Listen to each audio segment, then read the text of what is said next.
I think most of us would like to be more organized. You may have a purse that weighs 10 pounds or a car that could double as a mobile garbage can. Maybe this photo of a messy room gives you the willies. Maybe it looks familiar.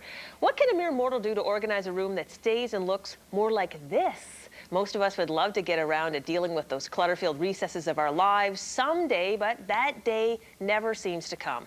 So here to help us carpe diem or carpe clutterum, seize the clutter, it's professional organizer and coach Colette Robichaux. Thanks for coming in. Oh, it's my pleasure. All right, so so many of us put off dealing with the clutter in our lives, not just in our houses, but all kinds of clutter. Why don't we deal with this stuff? Well, often we want to delay things we don't want to do, and we're all so busy today, and there's lots of things that are more pleasurable, so we will delay things that we don't want to do. Most of us will procrastinate at some point, but about 20% of the population are actually chronic procrastinators, meaning it severely affects their life.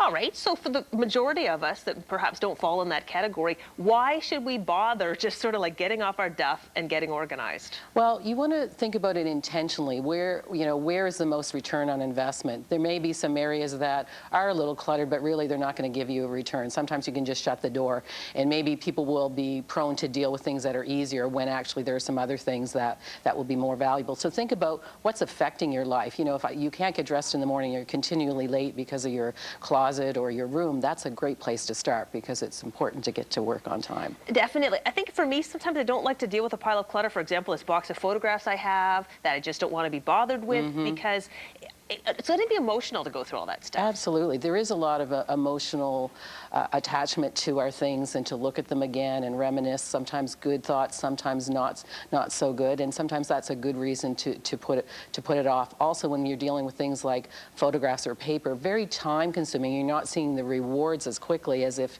you, for instance, cleaned up your room or something like that. So those things tend to not show the rewards as much as quickly. All right, so we're trying to get away from procrastinating. Let's talk about some actual action steps we can take to get going. Well, the best way is to just think about breaking whatever you have to do in really tiny steps, small steps and then smaller. And I always say, what are the first 3 things you would do with this project? Because everything bigger than one task is really a project, and that's where we sort of get off track. We start something, we go, oh, well, I didn't get this or I didn't do that. So often it's like I have to clean up my room or do something, and you don't have bags, you don't have boxes, you don't have things. So what are the very first 3 things? You think about what those are and then say, is there anything before that I have to do? And I just say, start with the first 3 steps and just think about that, because often we're so overwhelmed looking at this as, this will take me forever, it's so huge, and that's a big reason we procrastinate, because of the overwhelm. All right, well, let's pull up the picture of the messy bedroom again. Okay, we had the great. messy bedroom and the super neat bedroom. A lot of people have messy parts of their homes or their car, their office, and they don't know how to get going.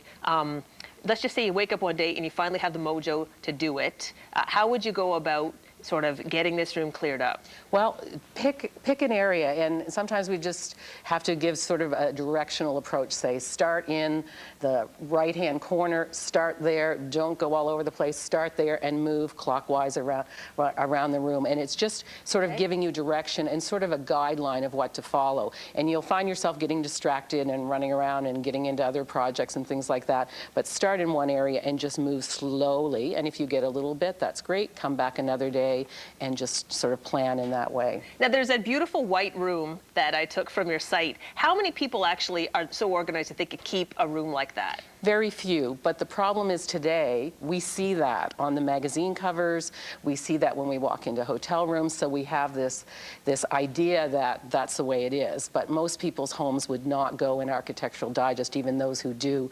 We stage them for photography. So there's a difference between artwork, visuals, and function.